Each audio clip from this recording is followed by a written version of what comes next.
प्रिय बच्चों, स्वागत है आपका हमारे YouTube चैनल पर। और आज हम लेकर आए हैं कक्षा 5 विषय पर्यावरण पाठ 11 जल में जीवन का शेष भाग। तो अगर आपने हमारा चैनल सब्सक्राइब नहीं किया है तो प्लीज़ चैनल को सब्सक्राइब करें और वीडियो को लाइक ज़रूर करें।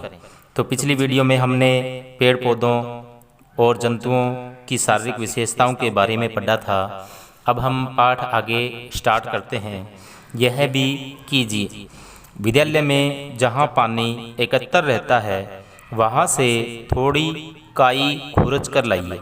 विद्यालय के विज्ञान किट से एक आवर्धक लेंस लेकर इसे ध्यान से देखिए।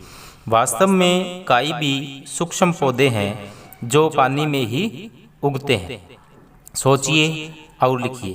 प्रश्न नंबर 1, काई कहाँ कहाँ होती है? तो इसका उत्तर लिखेंगे, ऐसे स्थान जहाँ पानी लंबे समय तक रुका हुआ एकत्र रहता है वहाँ काई होती है। प्रश्न नंबर 2, पानी में मिलने वाले पौधों की सूची बनाइए। तो इसका उत्तर लिखेंगे, पानी में मिलने वाले पौधे हैं सिंघाड़ा, कमल, वाटर लिली, सहवाल, जलकुंभी इत्यादि। प्रश्न नंबर 3, पानी के पौधों को पानी से बाहर निकाल दें तो क्या होगा? तो इसका उत्तर लिखेंगे, पानी के पौधों को पानी से बाहर निकालने पर वह मर जाएंगे। प्रश्न नंबर 4, जमीन के पौधों को पानी में उगाने पर क्या होगा? तो इसका उत्तर लिखेंगे, जमीन के पौधों को पानी में उगाने पर वह गलकर नष्ट हो जाएंगे। पता कीजिए। प्रश्न नंबर 1, जल के पौधे जल में क्यों नहीं सड़ते? तो इसका उत्तर लिखेंगे, जल के पौधे अपनी शारीरिक विशेषताओं के कारण जल में नहीं सड़ते हैं। आपने किसी जलाशय को देखा होगा, उसमें कई तरह के पौधे उगे होते हैं। इनमें से कुछ पौधे पानी में डूबे रहते हैं, कुछ पौधे आधे पानी में डूबे रहते हैं लेकिन पत्तियां पानी पर तैरती रहती है। कुछ पौधे बहते पानी में भी उगते हैं तो कुछ रुके हुए पानी में भी उगते हैं। चर्चा कीजिए। प्रश्न नंबर 1, जल में पूरा डूबा कौन सा पौधा है और इसकी पत्तियां कैसी दिखाई दे रही है? तो इसका उत्तर लिखेंगे, जल में पूरा डूबा पौधा जलकुंभी है और इसकी पत्तियां चिकनी सी दिखाई दे रही है।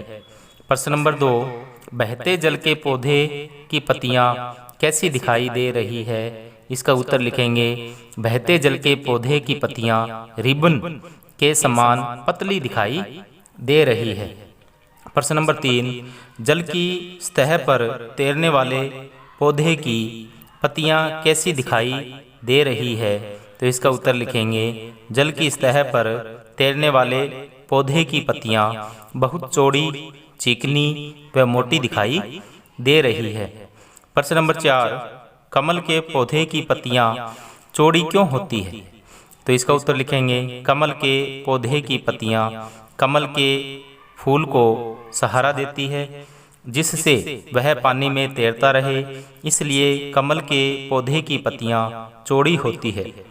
प्रश्न नंबर 5, बहते जल के पौधे की पत्तियां रिबन के समान पतली क्यों हो जाती है? तो इसका उत्तर लिखेंगे, बहते जल के पौधे की पत्तियां पर बारीक बारीक रेशे होते हैं। इन पत्तियों की चिकनी सतह के कारण जल इन पर ठहरता नहीं है जिससे ये रिबन के समान पतली होती है। चर्चा कीजिए। प्रश्न नंबर 1, तालाब में कौन से जलीय पौधे को बताया गया है? तो इसका उत्तर लिखेंगे, तालाब में जलकुंभी पौधे को बताया गया है। प्रश्न नंबर 2, यदि पूरा तालाब जलकुंभी से ढक जाए तो क्या होगा? तो इसका उत्तर लिखेंगे, यदि पूरा तालाब जलकुंभी से ढक जाए तो हमें तालाब का पानी नहीं दिखेगा और जलीय पौधों व जंतुओं को कठिनाइयाँ होगी। प्रश्न नंबर 3, जलकुंभी के अधिक बढ़ने से अन्य जलीय पौधे और जंतुओं को क्या कठिनाई होगी? तो इसका उत्तर लिखेंगे, जलकुंभी के अधिक बढ़ने से सूरज की किरणें पानी के नीचे नहीं आ पाती, जिससे अन्य जलीय जंतुओं को रहने में कठिनाई होती है तथा अन्य जलीय जीव जंतुओं को पर्याप्त ऑक्सीजन भी नहीं मिल पाएगी।